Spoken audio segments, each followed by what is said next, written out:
Hi hello ನಮಸ್ಕಾರ welcome to my channel Bhoovi's food ವರ್ಡ್ಗೆ ಸ್ವಾಗತ ಫ್ರೆಂಡ್ಸ್. ಬನ್ನಿ ಇವತ್ತು ಒಂದು ರೆಸಿಪಿನ ಮಾಡ್ತಾ ಇದ್ದೀನಿ. ಇದು ಭಾಳ ಸಿಂಪಲ್ ರೆಸಿಪಿ. ಉತ್ತರ ಕರ್ನಾಟಕ ಶೈಲಿಯ ಕಚ್ಚಾ ಚುರುಮುರಿ ಅಂತ ಕರೀತಾರೆ, ಇಲ್ಲ ಕಚ್ಚಾ ಚೂಡ ಅಂತಲೂ ಕರೀತಾರೆ. ಇದಕ್ಕೆ ಭಾಳ ಇಷ್ಟಪಟ್ಟು ತಿಂತಾರೆ ಎಲ್ಲರೂ. ಭಾಳ ಸಿಂಪಲ್ಲಾಗಿ ಮತ್ತು ಕ್ವಿಕ್ಕಾಗಿ ಒಂದು 2ರಿಂದ 3 ನಿಮಿಷದಲ್ಲಿ ಮಾಡ್ಬೋದು. ಒಗ್ಗರಣೆ ಏನೂ ಇರೋಲ್ಲ ಇದಕ್ಕೆ. ಒಂದು ಈವ್ನಿಂಗ್ ಸ್ನ್ಯಾಕ್ಸ್ ಥರ ತಿನ್ಬೋದು. ಇದಕ್ಕೆ ಏನೇನು ಬೇಕಾಗ್ತದೆ ಅಂತ ಫಸ್ಟಿಗೆ ನೋಡ್ಕೊಂಡು ಬರೋಣ ಫ್ರೆಂಡ್ಸ್. ಇದಕ್ಕೆ ಈ ಥರ ಚುರುಮುರಿ ಬೇಕು ನೋಡಿರಿ. ಇದನ್ನು ಜವಾರಿ ಚುರುಮುರಿ ಅಂತಲೂ ಕರೀತಾರೆ. ದಪ್ಪ ಚುರುಮುರಿಗಿಂತ ಈ ಥರ ತೆಳುವಾಗಿರುವ ಚುರುಮುರಿ ಈ ಥರ ಇದ್ದರೆ ಕ್ರಿಸ್ಪಿಯಾಗಿ ಮತ್ತು ಟೇಸ್ಟನ್ನು ಸಖತ್ತಾಗಿ ಬರುತ್ತೆ ರೀ. ಈ ಥರ ಚುರುಮುರಿ ತೊಗೊಂಡ್ರೆ ಮಂಡಕ್ಕಿ ಅಂತ ಕರಿತೀವಿ ನೋಡಿರಿ ಅದನ್ನು. ಅದಕ್ಕೆ ದಪ್ಪ ಇರಬಾರ್ದು, ಅದು ತೆಳ್ಳಗಿರಬೇಕು. ಇದನ್ನು ಸ್ವಲ್ಪ ನಾವು ಬಿಸಿಲಿಗೆ ಹಾಕಿ ಕ್ರಿಸ್ಪಿ ಮಾಡಿಟ್ಕೋಬೇಕು.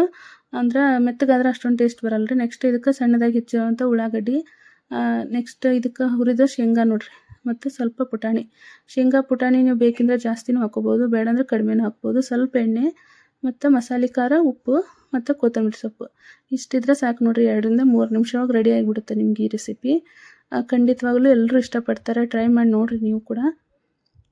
ಬೇರೆ ಜಾಸ್ತಿ ಎಣ್ಣೆ ಹಾಕಿ ಯಾವುದಾದ್ರೂ ಸ್ನ್ಯಾಕ್ಸ್ನ ಮಾಡ್ಕೊಂಡು ತಿನ್ನೋದಕ್ಕಿಂತ ಈ ಥರ ಕಡಿಮೆ ಎಣ್ಣೆಯಲ್ಲಿ ಈ ಥರ ಒಂದು ಸಖತ್ತಾಗಿರೋ ಸ್ನ್ಯಾಕ್ಸ್ನ ಮಾಡಿಕೊಂಡು ತಿಂದರೆ ಒಳ್ಳೇದು ನೋಡಿ ಫ್ರೆಂಡ್ಸ್. ಈಗ ಚುರುಮುರಿಗೆ ಈ ಥರ ಪುಟಾಣಿ ಶೇಂಗಾನ ಮಿಕ್ಸ್ ಮಾಡ್ಕೊಳ್ಳೋಣ.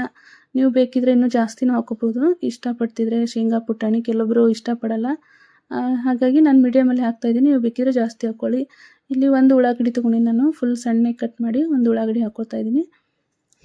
ಮತ್ತು ಇದನ್ನು ಸ್ಕಿಪ್ ಮಾಡ್ಬೋದು ಉಳ್ಳಾಗಡ್ಡಿ, ಆದರೆ ಟೇಸ್ಟ್ ಬರೋದು ಉಳ್ಳಾಗಡ್ಡಿ ಹಾಕೋದ್ರಿಂದನೇ ಸಖತ್ತಾಗಿ ಟೇಸ್ಟ್ ಬರ್ತೈತೆ ರೀ. ನೆಕ್ಸ್ಟ್ ಕೊತ್ತಂಬರಿ ಸೊಪ್ಪು ಹಾಕೋತೀನಿ.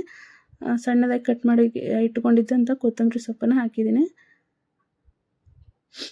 ಸ್ವಲ್ಪ ಆಯಿಲ್, ಅದಕ್ಕೆ ಜಾಸ್ತಿ ಏನು ಬೇಡ್ರಿ, ಒಂದು ಸ್ವಲ್ಪ ಆಯಿಲ್ ಬೇಕಾಗ್ತದೆ.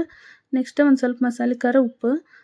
ಈ ಮಸಾಲೆ ಖಾರ ಇಲ್ಲಾಂದವರು ಅಚ್ಚ ಖಾರದ ಪುಡಿನೂ ಹಾಕ್ಕೊಂಡು ಮಾಡ್ಬೋದು, ಆದರೆ ಟೇಸ್ಟ್ ಇದಕ್ಕೆ ಸಖತ್ತಾಗಿ ಬರ್ತೈತೆ ರೀ ಮಸಾಲೆ ಖಾರಿಗೆ. ಅದು ಉತ್ತರ ಕರ್ನಾಟಕ ಸೈಡ್ ಜಾಸ್ತಿ ಮಾಡ್ತಾರೆ, ಹಿಂಗಾಗಿ ಅದನ್ನೇ ನಾವು ಯೂಸ್ ಮಾಡ್ತೀವಿ. ಇಲ್ಲಿ ನೆಕ್ಸ್ಟ್ 1ರಿಂದ 2 ಸ್ಪೂನ್ ಎಣ್ಣೆ ಹಾಕ್ಕೊಳತ್ತೀನಿ. ಎಣ್ಣೆನ ಜಾಸ್ತಿ ಬೇಡ್ರಿ, ಸ್ವಲ್ಪ ಹಾಕ್ಕೊಂಡ್ರೆ ಸಾಕು. ಎಲ್ಲನೂ ಅಂದ್ರೆ ಉಪ್ಪು ಮತ್ತು ಖಾರ ಹಿಡಿಯೋಕ್ಕೆ ಸ್ವಲ್ಪ ಎಣ್ಣೆ ಹಾಕ್ಕೊಂಡಿನಿ ಅಷ್ಟೇ ನಾನು. ಈಗ ಲಾಸ್ಟಲ್ಲಿ ಒಂದು ಸಲ ಎಲ್ಲನೂ ಚೆಂದಾಗಿ ಮಿಕ್ಸ್ ಮಾಡ್ಕೊಂಬಿಡಿದ್ರೆ ಭಾರಿ ಮಸ್ತ್ ಆಗ್ತೈತಿ. ಟ್ರೈ ಮಾಡಿರಿ, ಹೆಂಗಾಗಿದೆ ಅಂತೇಳಿ ಕಮೆಂಟ್ ಹಾಕಿರಿ. ವಿಡಿಯೋ ಇಷ್ಟ ಆದರೆ ಲೈಕ್, ಶೇರ್ ಮಾಡಿರಿ. ಹಾಗೆ ಹೊಸ್ದಾಗಿ ಯಾರಾದರೂ ಇದ್ದರೆ ಸಬ್ಸ್ಕ್ರೈಬ್ ಮಾಡೋದನ್ನ ಮರಿಬೇಡ್ರಿ ಫ್ರೆಂಡ್ಸ್. ಸಬ್ಸ್ಕ್ರೈಬ್ ಮಾಡಿಕೊಂಡು ವಿಡಿಯೋಸ್ನ ನೋಡಿರಿ. ಮಿಕ್ಸ್ ಆಯ್ತು ನೋಡಿರಿ. ಈಗ ಮಸ್ತಾಗಿ ಕಾಣಿಸತ್ತೈತಿ. ಖಾರ ಜಾಸ್ತಿ ಬೇಡ ಅಂದರೆ ಸ್ವಲ್ಪನ ಹಾಕೋಬೋದು, ಬೇಕಂದರೆ ಜಾಸ್ತಿ ಖಾರನೂ ಆ್ಯಡ್ ಮಾಡ್ಕೋಬೋದು. ಹೆಂಗಾಗೈತೆ ಅಂತ ರೆಸಿಪಿ ತಿಳಿಸ್ರಿ. ನೀವು ಖಂಡಿತವಾಗ್ಲೂ ಟ್ರೈ ಮಾಡಿರಿ ಫ್ರೆಂಡ್ಸ್.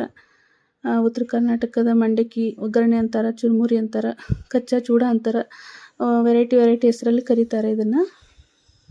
ಭಾಳ ಸಿಂಪಲ್ಲಾಗಿ 2ರಿಂದ 3 ನಿಮಿಷದಲ್ಲಿ ಮಾಡ್ಕೊಂಡು ತಿನ್ಬೋದು. ಕುರುಕುರುವಾಗಿ ಮಸ್ತಾಗಿರ್ತಾವ್ರಿ ಇವು. Okay, thank you for watching friends. Bye, ಧನ್ಯವಾದಗಳು.